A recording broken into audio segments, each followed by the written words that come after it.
तर मराठवाडा हे संतांचं माहेरघर. मग प्रथमतः या सर्व संतांच्या चरणी साष्टांग जमलं जावं का मनापासून हृदय पूर्ण करूया. किती थोड भाग्य बघा आपल्या वर्षा बघा. नाथ महाराजांनी भागवताने वर्णन केलं की संतांच्या दर्शनावर किती पुण्य बघा, किती पुण्य प्राप्त हो. काय संतांचं दर्शन घडलं किती पुण्य बघा त्या जीवाला प्राप्त होत असतं. नाथ भागवतामध्ये अध्याय नंबर 11 कितवा 11वा अध्याय नंबर लक्षात घे. ओळी नंबर 1200. ओळी नंबर किती 11व्या अध्यायामध्ये 1200 मध्ये ना आपण कशाचं वर्णन केलं. ज्यांना बघा संतांचं दर्शन घडलं किती पुण्य बघा प्राप्त त्या जीवाला होतं त्याचं वर्णन बघा नाथ महाराज या ओळीमध्ये केले. काय म्हणतात नाथ त्या ओळीमध्ये सर्व तीर्थी तोची नाला. काय म्हणतात नाथ महाराजांनी सकळ तीर्थी तोची नाला.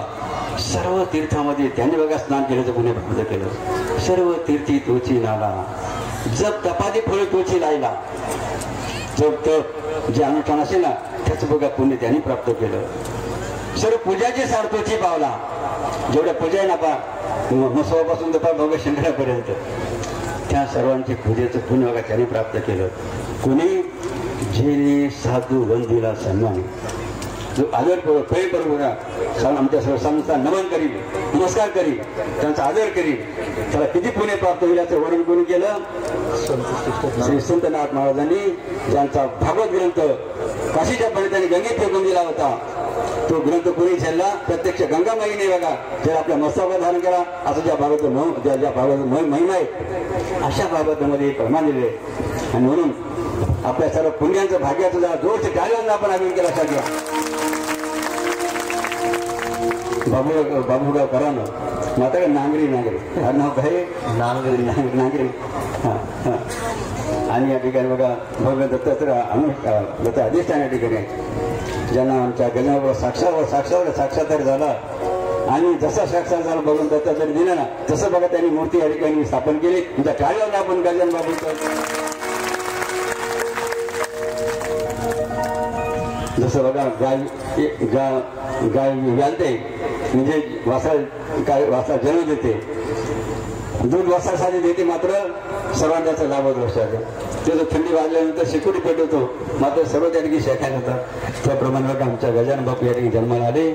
या सर्व नांगरे परिसरात या बाबा सर्व परिसराला लाभ त्यांनी करून दिला. म्हणून टाळीवांना अशा हिऱ्यांचा बघा राजवंशी कमी पडली असं किती बघा त्यांचं कौतुक केलं कमी पडेल. विशेष म्हणजे बघा की बाबाजी चालू टाका अनुष्ठान त्यांनी केले. अनुष्ठान बघा आपल्या भारतामध्ये गुरु शिष्य परंपरा आहे.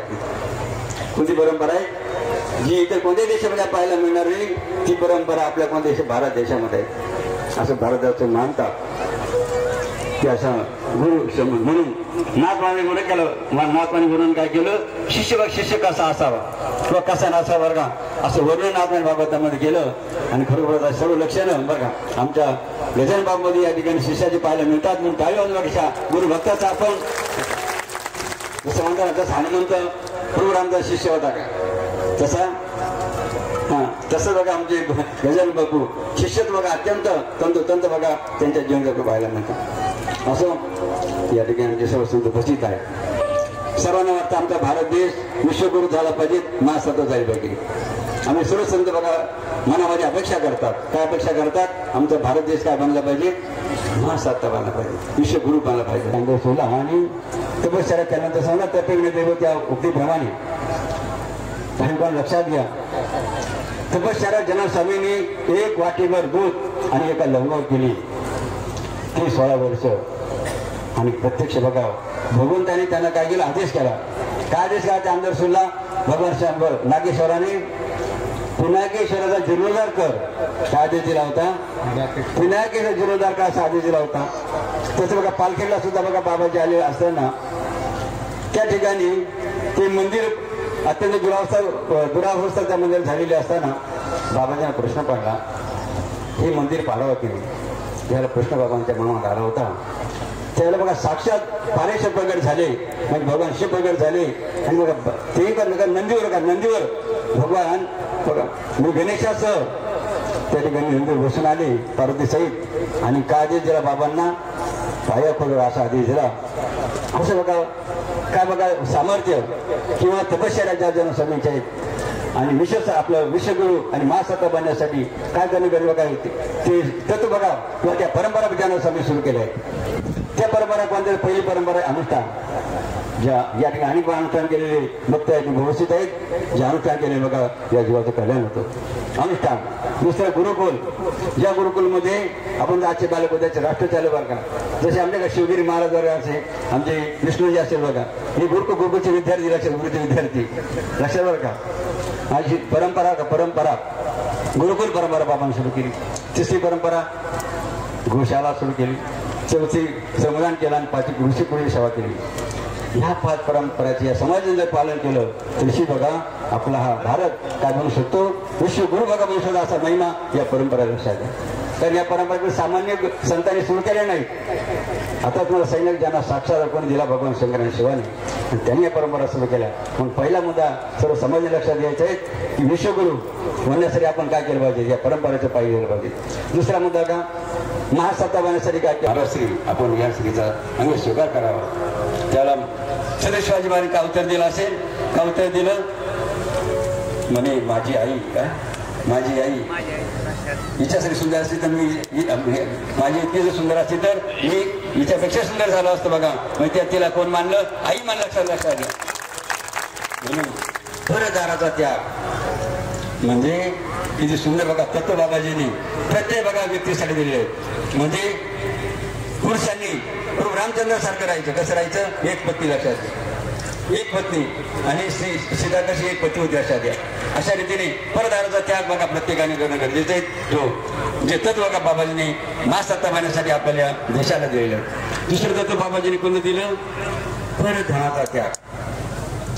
म्हणजे फुकटचं धन घ्यायचं चोरीचं धन घ्यायचं असं बघा. तुकाराम माणसं म्हणतात ना चोरून या धन उत्तम व्यवहार आहे. या माध्यमातून की बाबाजींनी शिकवण कोणी दिली परदाराचा त्याग म्हणजे कष्टाचाच घ्या फुकटचं घेऊ नका. असं दुसरं काय करायचंय आपल्याला काय करायचंय लढा राष्ट्रहिताचा आणि संकल्प म्हणजे शुद्ध राजकारणाच्या माध्यमातून आपल्याला काय करायचंय जगाला बघा एक मॉडेल बघा दाखवायचंय की आम्ही काय करणार नाही आम्ही काय करणार नाही कोणा पैसे वाटणार नाही कोणाला बाटल्या वाटणार नाही नाही लक्षात घ्यायचं. अशा रीतीने बघा शुद्ध राजकारण म्हणजे दुसरा मुद्दा झाला परधनाचा त्याग. तिसरा मुद्दा बाबांनी काय सांगितला पराणाचा त्याग.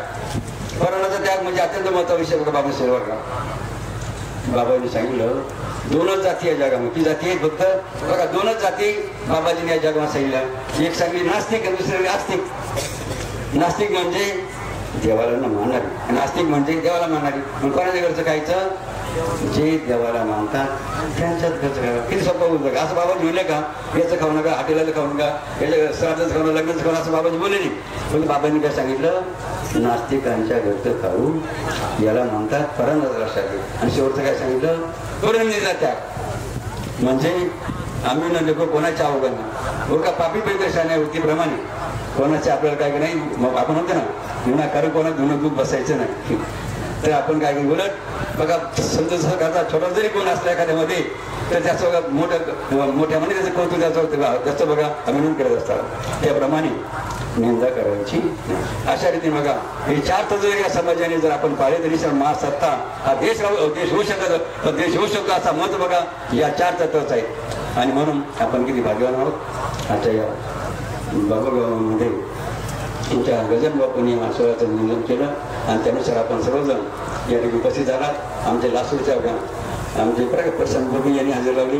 जे प्रशांत भाऊ या जे आपल्या तालुक्याचे आमदार आहेत त्यांच्या भूमी त्यांच्या अनेक माता भगिनी त्यांनी स्वतः सहकार्य आपण तन जसं गायवाल्यांनी गायीसाठी काय केलं योगदान दिलं. ज्यांनी गाव सोहळ्यासाठी तन माध्यमातून सेवा केली अशा सर्व वीरांचं या नांगरे बाबुळगाव नांगऱ्यांचं त्याप्रमाणे सर्व माता भगिनीचं